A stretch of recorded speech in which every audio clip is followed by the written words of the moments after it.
live. You're live. You're on by yourself. I'm here. Come on, Joey, get him up here. I've Let's never- have a round I've of not seen- applause.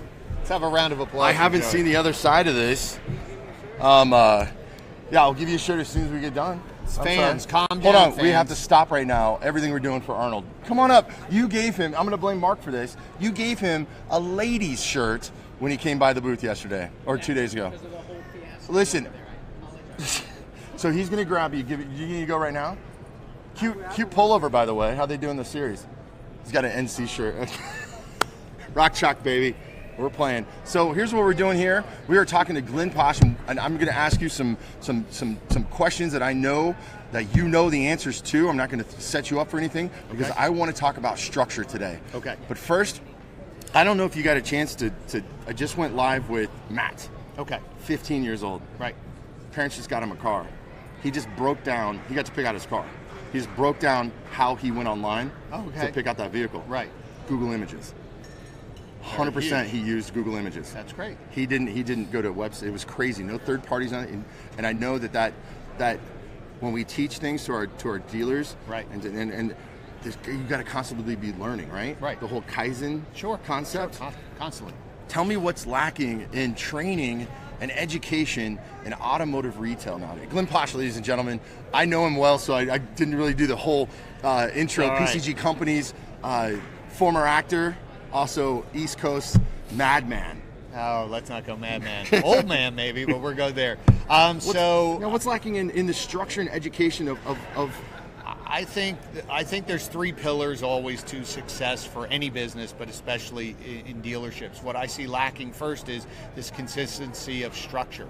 Meaning, I asked a bunch of dealers I was working with the other day, and actually at NADA, I asked the audience. I said, what percentage of your of all of your processes, right? Job description processes. Yeah, absolutely. What percentage of them are written down and documented so everybody knows what they're supposed to do? I said, how many of you have 75%? Maybe one or two. Out of a room of about 150. I said, let's go to 50%. Maybe I got 15% or 20%, which means the majority of dealerships do not have all their processes written out. So what it is, it's Joey's version of how he does it, and then it's my version of how I do the same thing. So a new person is getting inconsistency. So how can anyone hold anyone accountable? Number one, if we don't have everything structured, written out, very consistent. Number two is training. One is consistent training.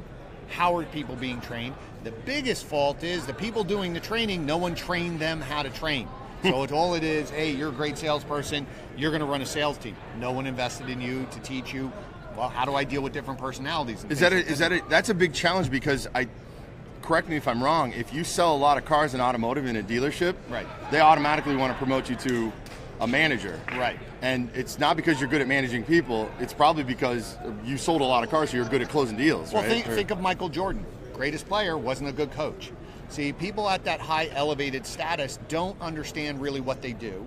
They just do it. Things come naturally to them.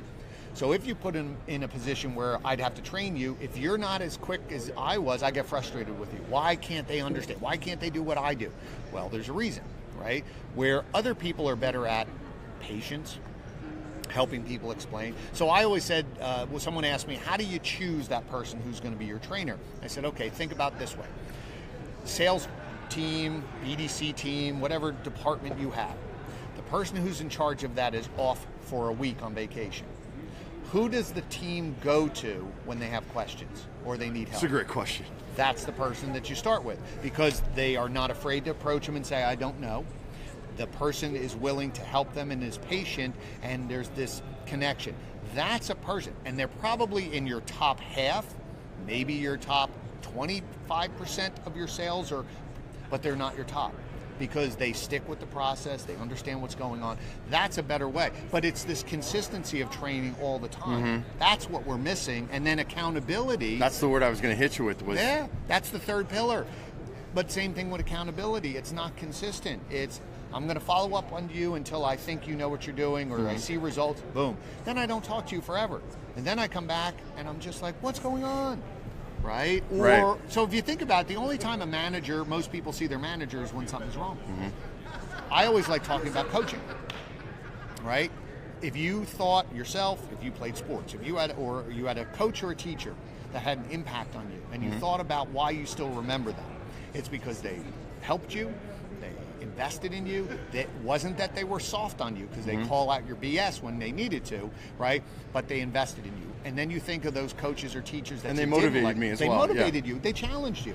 Versus the other ones who didn't do any of that, and all they did was come at you, say, hey, you're failing, and you didn't like them. You're like, get away.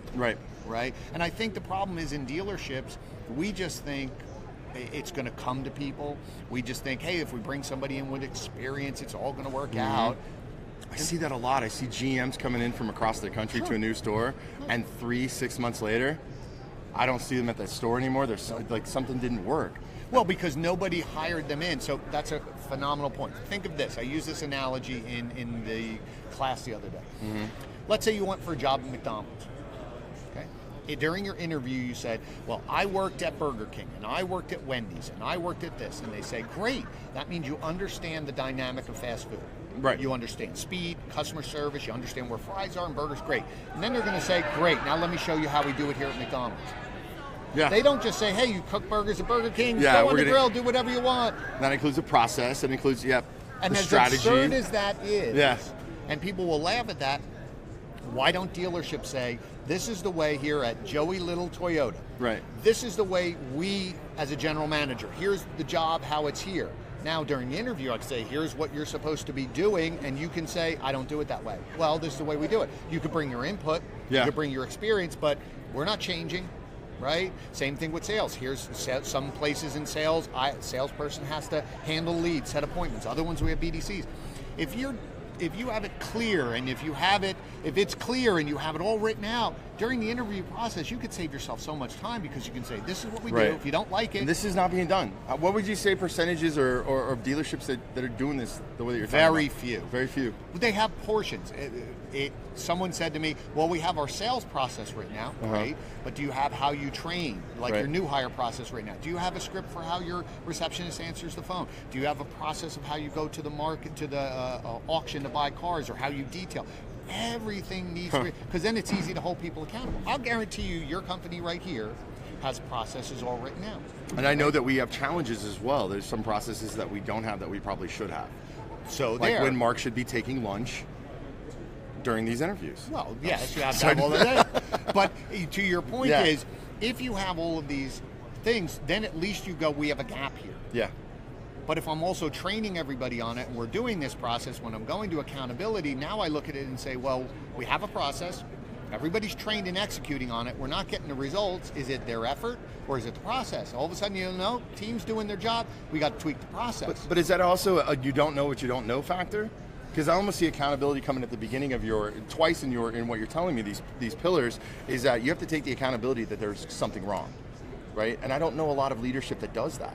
Well, I think totally agree. I think what happens is you get very excited about how you measure, meaning that if you're only measuring the end result, right? So if you're Joey's Toyota store, and am I measuring gross or am I measuring volume? Either one. Yeah. Either one. If you're saying, listen, I'm 150. Man, if we could sell 150, it would be great. So let's say you hit 150.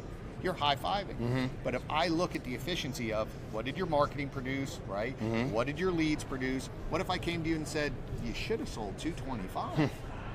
What did you lose? Now, if they say, oh, well, that's perfect. I said, well, let's cut it in half. Now, what would another 30 cars mean to you? Right. But because they're looking at the wrong metric. So did I not just do the fishing analogy that fit exactly what Glenn? Go back to the interview with Dan Moore. I did a great fishing analogy about fishing in a hole that somebody said, I've never fished before. I caught 2 fish. And then I go home and I'm excited about it. But then I find out from my friends and family, we catch 40 there on average, right? Exactly. You know, and I'm like, I didn't know what I didn't know. And now I'm like, now I feel like, ugh. It's measuring the results. It's understanding this process. So if you think about what the goal of a dealership is, you're trying to build a machine. What is the goal of it? Yeah, break that down. You're building a machine. Okay. That's what I think. In my mind, you're building a machine. You're investing all this money to sell products and services out this end. Yeah. So I have to build the structure to deliver that. Right? I have to build all the processes. I have to build this so that I can hire the right people into the process. Then we move them into training. Then we interact with our customers and we're selling. So now then, if I have this machine going, when I dump marketing dollars in, I can measure because I have a machine versus, oh, if Joey answers the phone today or decides to answer leads, maybe that lead source is good, maybe it's not, right? Yeah. But if everybody's doing the same thing, now I can measure my lead source. Same thing, if I see a new widget, you're a product. You come to me and say, hey, you should check out Auto Alert. Yeah. Great. I have a machine that I can now measure it. Now when I latch it on, it supercharges it, right? Because the machine's running, it adds on it. Versus I just stack another things piece of software on top of it, and there's no consistent machine. Absolutely. Would you say, because you said earlier, a lot of dealerships management blame a lot of the lost leads or the lost, customers off of receptionists, right? And they put all the blame on, they don't know how to do the phone and all that. I think the idea of even having a process for your front-facing person, it sounds so silly, but it's so true, right? You have all of this knowledge inside your head. Right. Somebody who's watching this now, how do they contact you? How do they get up more? I mean, do you teach this? I do. I mean, you're doing sessions here, but yeah, I teach it, and I work with dealers on this. We have some online courses on management. So like all leading this is teams. there, yeah. Well, some of it is. I'm adding new ones on because I tested this new workshop about removing conflict and following the process and removing. I mean, I just said, how many of you have BDCs? And they raise their hand. I'm like, how many of your sales teams love your BDCs? They laughed. I said, so there's a conflict. Yep. But you don't know how to resolve it because no one showed you how to resolve it. Or to your point is, the receptionists or anywhere, they just think that we're having a good month or we're not. No one knows why we had a good month. I mean, the really good dealerships do. And that's why there's a separation at times. Yeah. I've heard some smart guys like Rick Reichert, who came in here with the number one pre-owned store in the country, came in and said exactly what you said. He was going to go push for 600 cars a month, and then realized while he was pushing it, he didn't have that machine running fluently, so he had to back it off. He wasn't like others where he had to push. He saw that, he backed it off. He was happy with the 450, and then retooled not your words, retooled his machine. That, think about that. What he was doing is taking the marketing to say, I'm going to buy enough marketing or do enough marketing to generate to 650. Yep. And I push it in the machine. The problem is it leaked out the side. Yeah. It just overflowed because he didn't have everybody in place. So he was smart to say, let's back it up. Let's see where the tweaks were. And now everyone's running in the same direction. And see, I can push it. See, I mean, I can ride them. Yeah. I shouldn't say push it. If you ever think, we were laughing the other day, I live in an area where I drive 10, 15 minutes away from me, there's farms, right? And I kept thinking, has anyone ever tried to push a cow or push a horse to where you want to go? You don't, you laugh. Right. You can't. Right. I can lead them. Absolutely. Same thing with a horse. If I teach it how, like thoroughbred, if I train it how to run, then I can make it race. Yeah. Right, but if I don't do that, if I push too hard, it's gonna fall apart. These are great analogies. I love this. This is the stuff I understand. So if I'm understanding this, there's people everywhere. Of course, and that's why I try to talk like McDonald's, because everybody's been to McDonald's. That isn't happenstance. Even Vegas here, you've been out to restaurants and it's busy, and you're looking around. There's a process. Yeah, that's why your food comes out. Now, maybe one person's food get burned or whatever, but at the end of the day, they just went 500 people came through, and you're like, how do they do it? It's the 3 tiers again. Structure's number 1. Training's number 2, and accountability's number 3. Any one of them out of whack, it tilts. It's like a tripod. How can people get a hold of you? I mean, they'll be able to. We're going to tag you and all this. Tag me at Facebook, social media. You can reach out to me at PCG Companies or Glenn GLENN at PCG Companies. Easiest way to get a hold of me, or Facebook. I'm all over the place. Social media. Mark, you don't even sell cars. What'd you get out of this? You going to put some structure in that marketing department? But it makes it easier for you if you're running a marketing department to be able to, because the other thing what you can do is you think about it, and this is, dealerships don't think about this, especially groups. If you have everybody working the exact same way or measuring, now I can measure apples to apples, right? I can see where I can now move people around and say, you're really not talented here, I could use you over here.